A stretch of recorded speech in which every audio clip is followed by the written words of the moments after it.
अस्सलाम वालेकुम व्यूवर्स। मेहमानों के लिए अब बाहर से महंगे कबाब लाने की ज़रूरत नहीं है, घर में ज़बरदस्त कबाब बनाएं। हाफ़ केजी चिकन कीमा लिया है, इसको मैंने चॉपर में बारीक कर लिया है।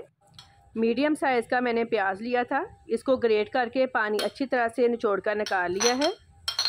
1 टीस्पून कुटा हुआ लहसुन ऐड करेंगे, नमक हाफ़ टी स्पून या फिर हस्बे ज़रूरत, लाल मिर्च हाफ़ टी स्पून, कुटी काली मिर्च 1/4 टीस्पून, कुटा ज़ीरा 1 टीस्पून, 3 टेबलस्पून ब्रेड क्रम्स किसी भी कलर का ले लें, 1/4 कप फ्रेश धनिया, इसको मैंने धोकर अच्छी तरह से खुश्क कर लिया था। अच्छी तरह से मिक्स कर लेंगे। तकरीबन 3 से 4 मिनट आपने अच्छी तरह से मिक्स करना है ताकि कीमा और मसाले अच्छी तरह से यकजान हो जाएं।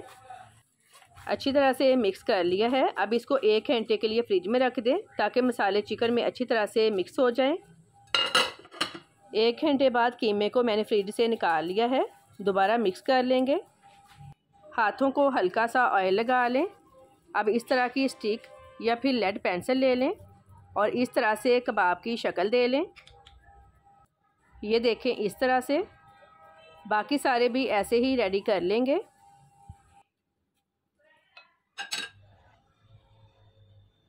सारे कबाब रेडी कर लिए हैं। अब पैन में तकरीबन 4 टेबलस्पून ऑयल डालें। ऑयल जब हल्का सा गर्म हो जाए कबाब डाल दें।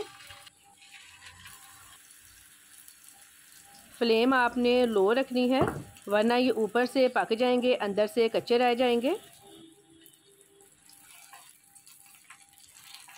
साइड चेंज करते रहें ताकि हर साइड से अच्छी तरह से पक जाएं।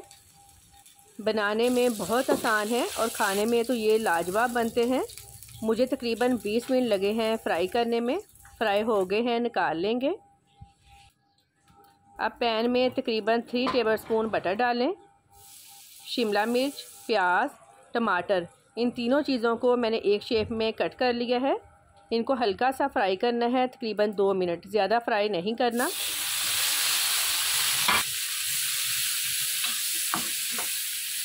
दो मिनट फ्राई कर लिया है। अब इसमें कबाब डाल दें। बारबेक्यू टच देने के लिए जलते कोयले पर हल्का सा ऑयल डालकर कवर कर दें तकरीबन 1 मिनट के लिए।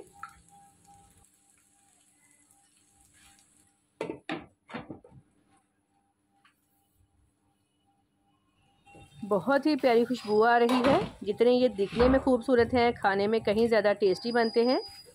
उम्मीद है आपको मेरी आज की रेसिपी पसंद आई होगी। दुआओं में याद रखिएगा। आपके कीमती वक्त का बहुत बहुत शुक्रिया। अल्लाह हाफिज़।